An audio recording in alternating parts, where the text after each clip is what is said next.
와사비 맛도 있고요. 장어 맛도 있습니다. 카레빵 맛, 수박 맛 초콜릿. 참신한 상품이 아니면 팔지 않는다. 이게 무슨 제가 광고를 하고 있는 것 같은데, 일본인이라면 절대로 모를 수가 없는 회사 어디일까요?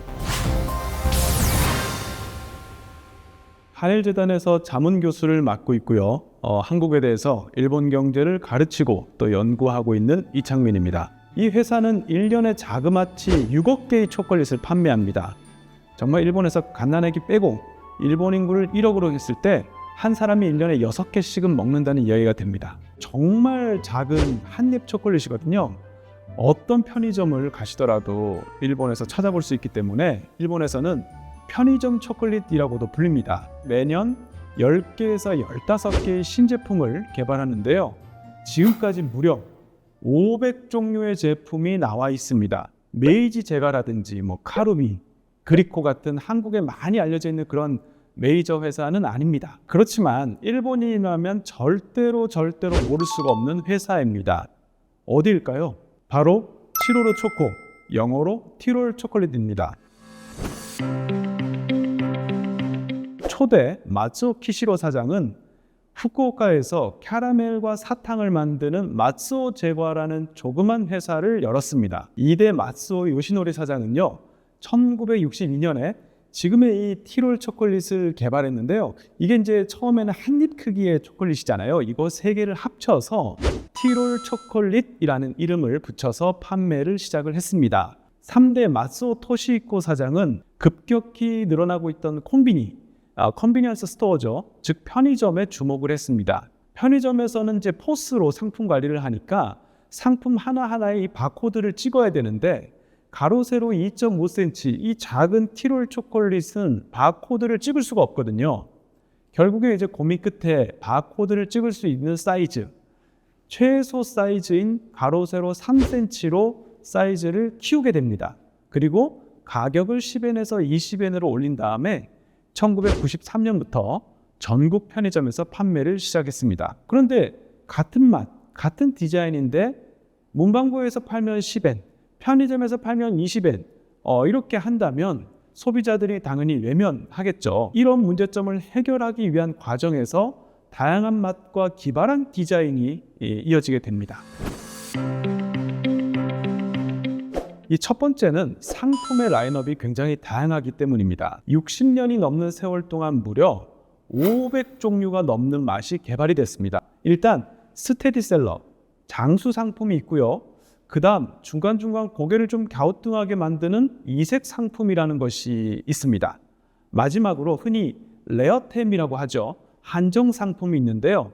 장수 상품은 말 그대로 무난한 초콜릿입니다. 다크 초콜릿이라든지 밀크 초콜릿 맛이라든지 또 빅히트 상품 중에 인절미 맛 초콜릿도 있습니다. 이색 상품 중에는 와사비 맛도 있고요. 장어 맛도 있습니다. 카레빵 맛 초콜릿도 있습니다. 마지막으로 한정 상품, 계절 한정, 지역 한정 아니면 콜라보 제품이 여기에 해당하는데요. 예를 들면 여름에만 맛볼 수 있는 수박 맛 초콜릿, 오키나와에서만 맛볼 수 있는 오키나와 소금 캐러멜 맛 초콜릿, 또 애니메이션 겨울왕국이 유행했을 때는 겨울왕국 디자인 티롤 초콜릿도 판매를 했습니다. 두 번째 티롤 초콜릿의 성공 요인은 일본어로 아소비 코코로라고 하는 것입니다. 이 아소비는 논다는 뜻이거든요. 코코로는 마음, 그러니까 직역하면 노는 마음.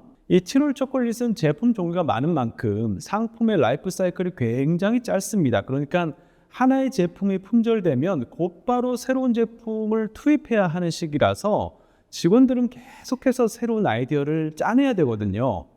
그러니까 하기 싫은데 억지로 해야 되는 일이라면 티롤 초콜릿이라는 직장은 정말 힘든 회사가 되겠죠.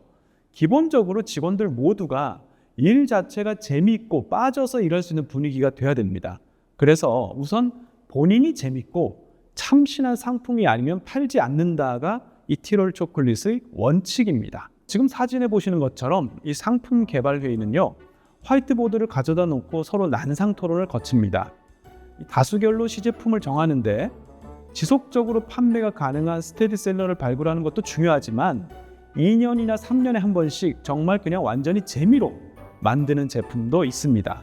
그런데 이렇게 재미로 개발했다가 스테디셀러가 되기도 합니다. 대표적인 게 2003년에 개발된 인절미 맛 초콜릿인데요. 이 인절미 맛 초콜릿은 처음에 한정판으로 재미로 기획이 됐습니다. 정말 인절미 떡을 먹는 식감을 한번 우리가 만들어 보자. 일본의 콩가루와 서양의 초콜릿을 콜라보해서 재밌는 맛을 한번 만들어 보자. 그런데 예상치도 않게 이 인절미 떡 초콜릿이 빅히트 상품이 됐습니다. 정말 대박이 났고요. 품귀 대란이 일어났습니다. 이게 2003년에 일어난 일인데 결국 이 키나코 초콜릿은 지금까지도 가장 인기 있는 대표 상품 스테디셀러가 됐습니다. 티롤 초콜릿이 성공할 수 있었던 세 번째 요인은 많은 일본 기업들에게서 발견할 수 있습니다만 기술에 천착하는 장인 정신입니다.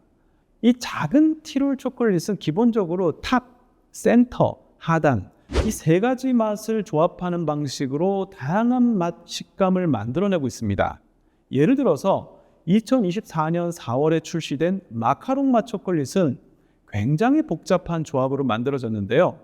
이 마카롱 맛을 재현하기 위해서 이 겉면은 피스타치오 풍미의 초콜릿을 사용을 했는데 그 안에는 가장 바닥에 프랑부아즈 풍미의 초코를 깔고 그 위에 피스타치오 풍미의 크림과 드라이 마시멜로를 넣고 맨 위에 피스타치오 소스를 뿌렸습니다. 이게 무슨 제가 광고를 하고 있는 것 같은데 그만큼 제조 과정이 굉장히 복잡하고 또 그만큼 고도의 기술이 많이 적용됐다는 뜻이죠. 앞서 말씀드린 인절미 초콜릿도 마찬가지입니다. 이 사실 제일 어려운 게 이 떡의 식감을 재현하는 것이거든요. 수만 번의 실험 끝에 젤리를 이용해서 인절미의 느낌을 재현하는 데 성공합니다. 그런데 이게 말이 쉽지. 온도나 보관 기간에 따라서 젤리가 딱딱하게 굳을 수도 있고요. 너무 무른 젤리처럼 부드럽게 씹히면 그래도 떡 느낌이 안 살죠. 정말 실제로는 젤리를 먹고 있지만 떡을 씹고 있는 것처럼 느껴지는 그런 고도의 기술력이 이 작은 초콜릿에 녹아 있는 겁니다. 또 이 티롤 초콜릿 기술의 장점이라고 하면 빼놓을 수 없는 게 바로 퐁당 쇼콜라 맛 초콜릿입니다. 이 퐁당은요, 연못에 돌 던질 때 나는 퐁당퐁당이랑 비슷하긴 합니다만 그게 아니라 불어로 녹는다라는 뜻을 가진 단어 퐁당입니다. 말 그대로 녹는 쇼콜라 맛 초콜릿이라는 뜻이죠. 그 쇼콜라 케이크를 한번 생각해 보시면 우리가 스푼으로 케이크를 이렇게 자르면 안에서 용암처럼 초콜릿이 막 이렇게 흘러나오잖아요. 이걸 재현하는 겁니다. 생각해 보면 이 초콜릿 안에 액체 초콜릿을 그냥 집어넣으면 간단할 것 같지만 이 기술이 말처럼 그렇게 쉬운 기술이 아닙니다. 본격적으로 발매하기 전에 시제품을 만들었는데요. 안에 초콜릿 소스가 너무 물처럼 점도가 떨어지면 소비자들이 먹기가 너무 불편하다 이런 불만이 있었고요. 반대로 너무 점도가 굳어 있으면 이 초콜릿 케이크의 느낌이 살지 않는다 이런 불만이 있었습니다. 결국 소비자들이 초콜릿을 입안에 넣고 녹여 먹는 시간에 맞춰서 천천히 안에서 초콜릿 소스가 용암처럼 흘러나오는 그 점성을 맞추는 게 가장 어려운 숙제였던 거죠. 결국 이 초콜릿의 융점을 낮추기 위해서 기름을, 유지를 조금씩 더해가면서 결국 부드럽게 입안에서 녹는 식감을 찾아낼 수 있었습니다. 흔히들 악마는 디테일에 있다라고 얘기를 하죠. 20엔짜리 작은 초콜릿이라도 이렇게까지 치밀하게 계산하고 연구하는 것이 일본 제조업의 무서운 힘이라고 할 수 있습니다. 이 티롤 초콜릿이 성공할 수 있었던 네 번째 요인은요, 팬덤 만들기입니다. 이 티롤 초콜릿처럼 100년이 훨씬 넘은 기업들은 확실한 팬덤을 구축하고 있는 경우가 많습니다. 티롤 초콜릿은 예전부터 많은 수집가들의 애장품이기도 했습니다.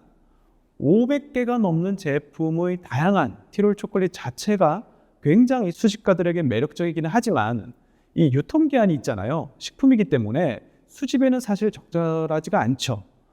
대신 이 티롤 초콜릿 포장지를 모으는 수집가들이 많이 있습니다. 이 작은 초콜릿 포장지에 장난기가 가득한 다양한 디자인 때문에 이 소비자들의 호응이 좋을 뿐만 아니라요. 제품이 리뉴얼되면 기존의 포장지는 더 이상 생산되지 않기 때문에 희소 가치마저 생깁니다. 실제로 지금 야후 옥션에는 희귀한 티롤 초콜릿 포장지가 많이 올라와 있는데요. 리뉴얼하기 이전에 인절미 떡맛 초콜릿 포장지는 지금 한 900엔 정도, 그러니까 우리나라 돈으로 8,000원에서 9,000원 정도에 거래되고 있습니다. 수집가들이 흥분할 만한 이벤트를 종종 기획하는데요. 예컨대 인절미맛 초콜릿에는 떡 모양 캐릭터가 있거든요. 근데 잘 보시면 그 캐릭터 중에 100개 중에 하나는 손가락에 V를 하고 있습니다. 요거 레어템 찾는 재미가 쏠쏠합니다. 최근에는 SNS를 이용해서 팬과 교류하는 이벤트도 굉장히 많아지고 있습니다. 신청자에 한해서는 티롤 초콜릿 개발 회의에 직접 참여할 수도 있고요. 아직 시제품 단계 제품을 먹어보고 의견을 이야기할 수도 있습니다. 그리고 워낙 종류가 많다 보니까 팬들이 항상 투표를 해서 역대 가장 인기 있는 초콜릿 순위도 발표하고 있습니다. 그만큼 티롤 초콜릿은 두터운 팬심을 보유하고 있다라고 할 수 있겠죠. 일본에서는 이 티롤 초콜릿을 정말 모르는 사람이 없고요. 엄마 아빠의 어릴 때 추억을 자녀들도 함께 공유할 수 있는 그런 제품이기도 합니다. 최근에 이 티롤 초콜릿은 이러한 자사 브랜드 파워를 이용해서 캐릭터 마케팅을 강화하고 있는데요. 푸티 티롤즈라는 캐릭터를 이번에 만들었는데요. 이 사실 캐릭터에는 우리가 살아있는 스토리가 필요하잖아요. 그래서 이제 이런 스토리를 만들었습니다. 이 지구에서 멀리 떨어진 별에 티롤 초콜릿 우주지사가 있다. 그런데 그 우주지사에는 발매한 지 3년 만에 푸티 티롤이라는 전 은하계 빅히트 상품을 내놓게 됩니다. 그래서 이 지구에 있는 본사에서 은하계 빅히트 상품을 지구에도 좀 널리 알려달라는 특명을 내리게 되고요. 그 특명을 받고 각각 개성 넘치는 5명의 사원이 파견됩니다. 이 5명의 사원이 지금 그림에서 보시는 것처럼 밀크, 멜론, 키나코, 이치고, 바나나입니다. 특명부대 뿌치 티롤이라고 하는데요. 이 여러 종류의 굿즈로 지금 제작이 되고 있습니다. 두 번째는 해외 진출입니다. 생산 공장이 지금까지 국내를 벗어나지 않다 보니까 점점 인구 감소로 인한 일손 부족, 그것 때문에 생산량도 줄어들고요. 제품 라인업을 축소해야 되는 상태가 됐습니다. 제품 라인업을 축소한다는 것은 이 티롤 초콜릿의 정체성에 관계된 그런 심각한 문제이기도 합니다. 그래서 해외 최초로 베트남의 공장을 건설하게 됩니다. 이 베트남 공장 건설을 기념해서 작년에 창업 120주년 기념 이벤트로 추첨을 해서 120명을 뽑아서요. 베트남 공장 방문 그리고 여행을 시켜주는 이벤트도 개최를 했습니다. 네, 오늘은 우리나라에 잘 알려져 있지 않은 일본 기업, 120년 된 초콜릿 회사이면서 500개의 맛을 개발한 기업, 괴짜이지만 한편으로는 성실한 장인 정신을 보여주는 기업, 티롤 초콜릿에 대해서 알아봤는데요. 앞으로 더욱더 재미있지만 유익한 숨어있는 일본 경제, 산업 이야기로 찾아뵙겠습니다. 오늘 재팬인사이트는 여기까지입니다. 저는 이창민이었습니다.